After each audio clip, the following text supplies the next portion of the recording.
राधे राधे बच्चों, भाग्य coaching centre के ऑनलाइन प्लेटफॉर्म पे आपका स्वागत है। आज हम थर्मोडायनेमिक्स प्रोसेस में बहुत शानदार टॉपिक लेके आए। टॉपिक का नाम है साइक्लिक प्रोसेस। ये टॉपिक आपके लिए कंपटीशन एग्जाम के पॉइंट ऑफ व्यू से बहुत इंपॉर्टेंट है। चाहे आप नीट का एग्जाम ले लो, चाहे आईआईटी जेईई का। तो ध्यान से पढ़ना बच्चों, इसको कॉपी पेन लेके बैठे आप और स्टार्ट करते हैं इस टॉपिक को। टॉपिक का नाम क्या है? साइक्लिक प्रोसेस है।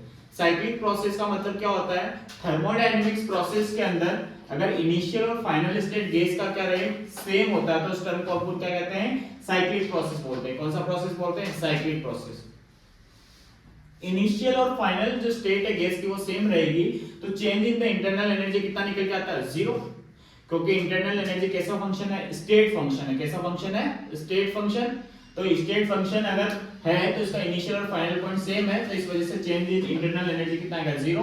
तो इसके कारण टेंपरेचर के अंदर चेंज भी कितना आएगा? जीरो। क्यों टेंपरेचर के अंदर चेंज जीरो आया? क्योंकि जो internal energy U equal to इसका फॉर्मूला होता है F/2 n ऑफ क्या होता है? RT। तो इंटरनल एनर्जी डायरेक्टली प्रोपोर्शनल होता है हमारे पास किसके? टेंपरेचर के। किसके डायरेक्टली प्रोपोर्शनल होता है? टेंपरेचर के। कि टेंपरेचर बढ़ेगा तो इंटरनल एनर्जी बढ़ेगी, इंटरनल एनर्जी बढ़ेगी तो टेंपरेचर बढ़ेगा। तो change in the internal energy zero है तो टेंपरेचर भी कितना आएगा? जीरो। तो फर्स्ट लॉ ऑफ थर्मोडायनेमिक्स अगर अपन अप्लाई करते हैं, फर्स्ट लॉ ऑफ थर्मोडायनेमिक्स क्या बोलता है? डेल Q इक्वल टू कितना? Del U plus del of W।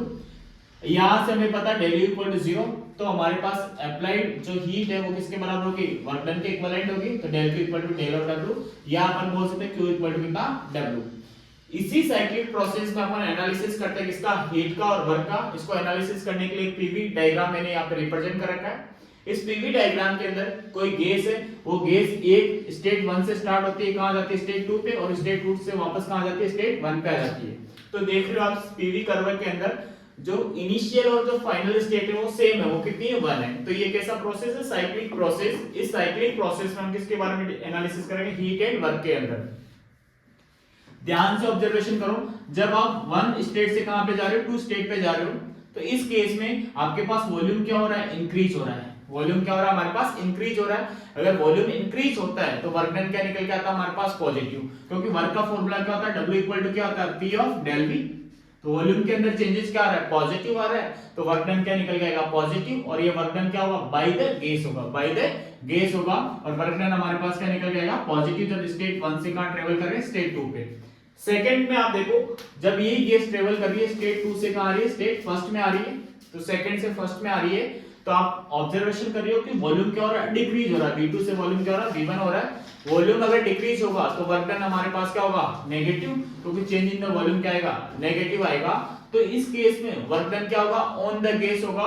और जो वर्क जो निकल के आएगा वो क्या निकल के आएगा? नेगेटिव वर्क डन निकल के आएगा।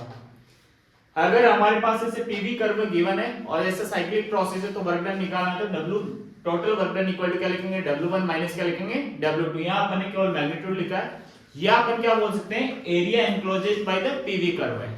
मतलब इसका मतलब क्या निकालें? यहां से पूरा साइक्लिक प्रोसेस है, तो इस साइक्लिक प्रोसेस का इसका अगर अपन पूरे का एरिया निकाल ले, ये वाला, तो ये एरिया किसको रिप्रेजेंट करेगा? नेट वर्क को रिप्रेजेंट करेगा। किसको रिप्रेजेंट करेगा? नेट वर्क को। और आप ध्यान से यहाँ पे ऑब्जर्वेशन करो बच्चों, स्टेट 1 से स्टेट 2 पे जब ये ट्रेवल कर रहा है तो यहां से हमारे पास क्या हो रहा है? वॉल्यूम क्या हो रहा है? इंक्रीज हो रहा है। वॉल्यूम जब भी इंक्रीज होता है तो मतलब हम हीट क्या कर रहे हैं? उसको सप्लाई कर रहे हैं। तो आप ध्यान से ऑब्जर्वेशन करोगे, स्टेट 1 से स्टेट 2 पे जब ये ट्रेवल कर रहा है तो यहां से अपन इसको हीट सप्लाई कर रहे हो कितना? Q1। और जब स्टेट 2 से हम वापस कहां आ रहे हैं? स्टेट 1 पे आ रहे हैं। 2 से वापस कहां आ रहे हैं? 1 पे आ रहे हैं। तो हमारे पास वॉल्यूम क्या हो रहा है? डिक्रीज हो रहा है। वॉल्यूम क्या हो रहा है? डिक्रीज हो रहा है। जब भी डिक्रीज होता है वॉल्यूम तो हीट हमसे क्या करते हैं? रिलीज करते हैं। तो यहां से हीट क्या होगी? 2 से 1 में इस प्रोसेस में हीट आपके पास क्या करेगी? बाहर निकलेगी। वो हीट मान लो Q2 है। तो नेट हीट की अगर अपन बात करते हैं तो नेट हीट क्या लिखेंगे? Q1 हीट सप्लाई माइनस क्या लिखोगे? Heat release. तो नेट हीट की आपके पास क्या निकल के आ जाएगी? Q इक्वल टू कितना? Q1 माइनस Q2 आपके पास नेट हीट निकल के आ जाएगा। एक और चीज, डायरेक्ट अगर आपके पास ऐसे कर्व गिवन है और उस कर्व को देख के आपको बताना है कि नेट वर्क डन पॉजिटिव है या नेगेटिव है, तो उसका आंसर हमारे पास कैसे आएगा? अगर गिवन जो हमारे पास ये साइक्लिक प्रोसेस है, इस साइक्लिक प्रोसेस का अगर कर्व है क्लॉकवाइज है एंटी क्लॉकवाइज है, इस बेसिस पे हम बता सकते हैं वर्क डन पॉजिटिव या नेगेटिव।